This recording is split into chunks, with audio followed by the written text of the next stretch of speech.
bhagavato arahato samma sambuddhassa anikasavo kasavam yo vattham paridahessati apeto dhamma saccena naso kasava marati.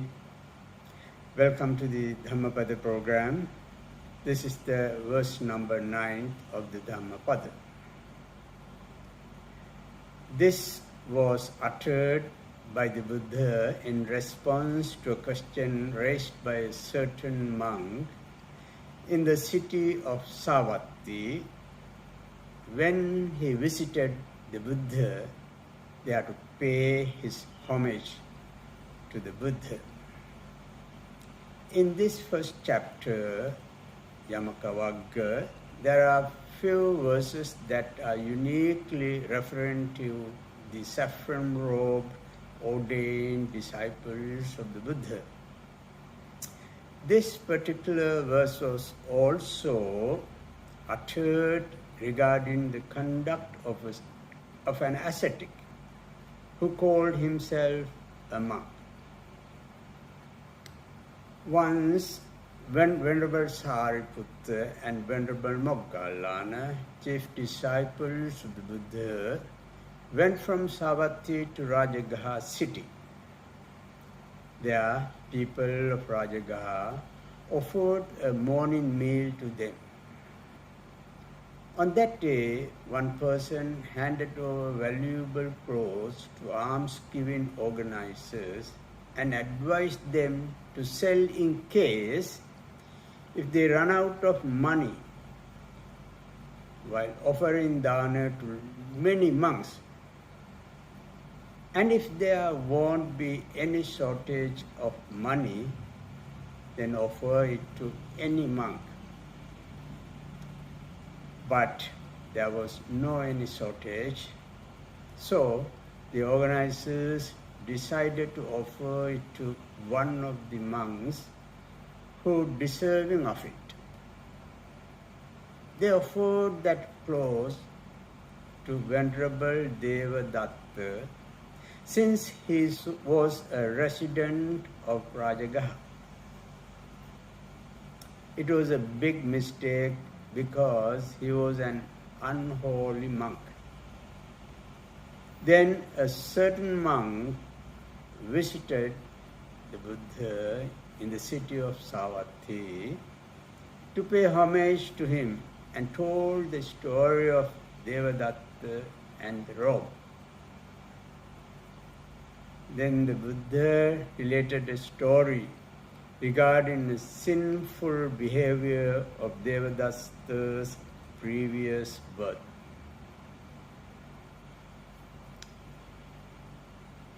At that time, Buddha uttered this anikasavo kasavam yo vattam paridahessati apeto dhamma saccena naso kasava marahati. He who is stained with defilements without self-control and truthfulness is not worthy of wearing the yellow robe. Is not worthy of wearing the yellow robe. Kasava, the term kasava means stains of passions. So anikasavo means a person with mental defilements. He is not free from impurities and leads an unholy life while wearing a yellow robe.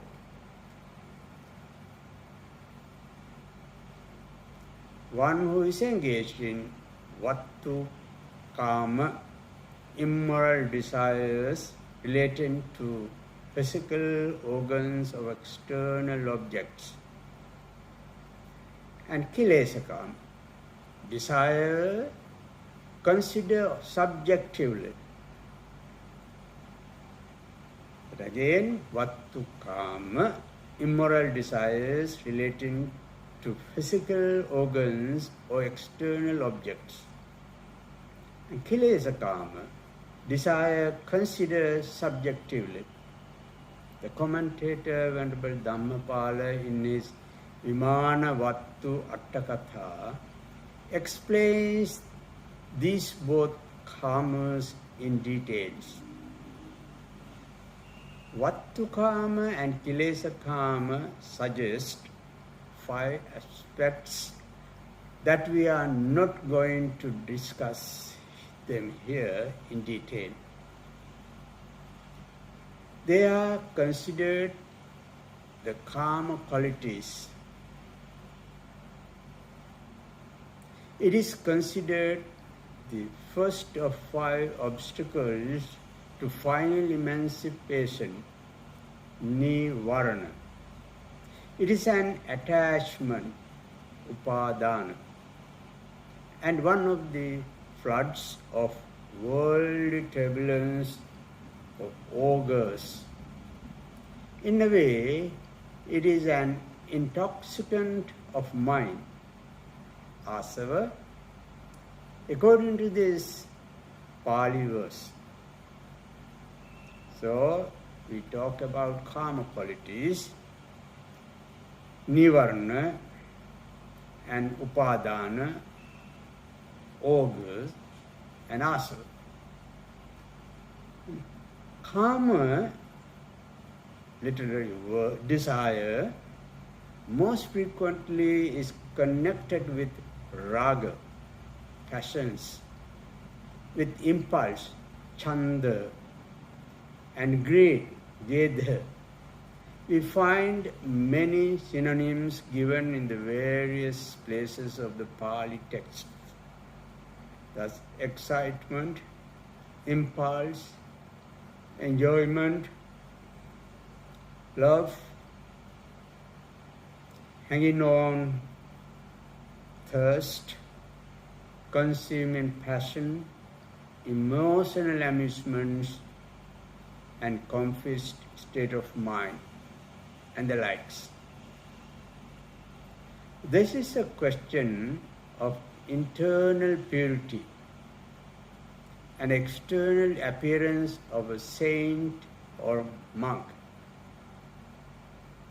Therefore, internal purity is a strong mental power, and he is capable of facing any place without any anxiety.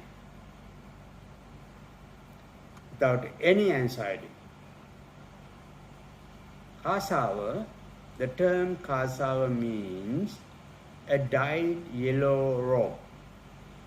It is the external cloth or appearance of a monk. There is a symbolic value of the yellow or slightly brown color robes.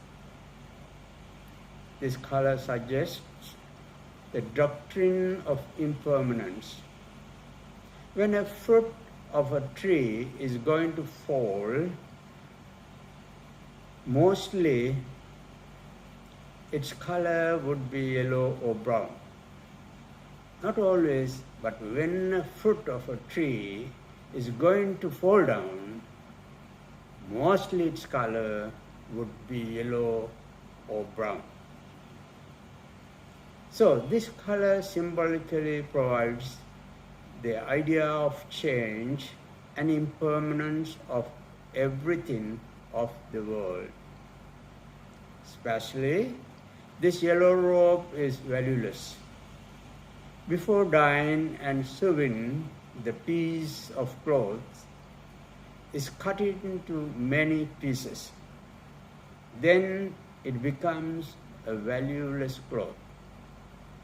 Then the cloth is immersed in the boiled colored water prepared from various flowers, roots, and leaves. That type of yellowish robe, prepared in ancient way, is very good for monks to use, and even the mosquitoes do not reach. The Buddha says this outer appearance is useless without inner purity.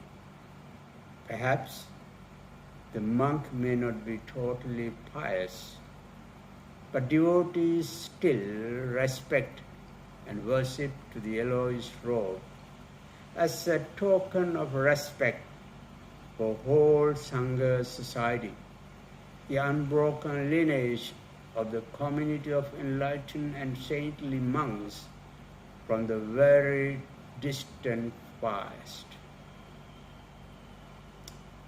Apeto Dhamma Sache, if he is not restrained in sense organs and his speech, he is not worthy to yellow robes.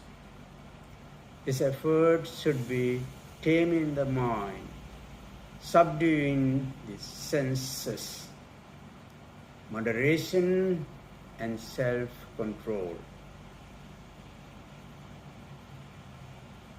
Some heretical ascetics or dissidents entered into Buddhist order in thousands for seeking their own advantages and for belly's sake during the time of the great emperor Dharma in India.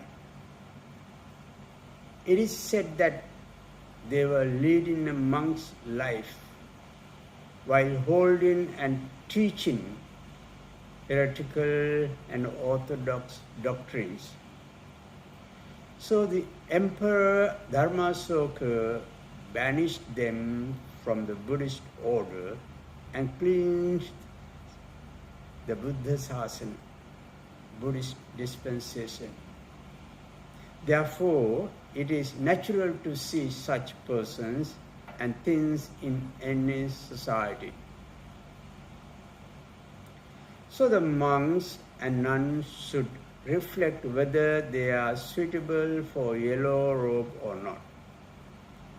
They should try their best to control senses and desires as far as they can. This does not mean that ordinary monks, Utubjana, are not allowed to stay in the order. If they wear the yellow robe in the name of the Buddha and the Dhamma, also highly appreciated. To wear a robe is also sacrifice and devoted commitment to serve humanity at the cost of his or her own life. What a noble mission. May you all be well and happy.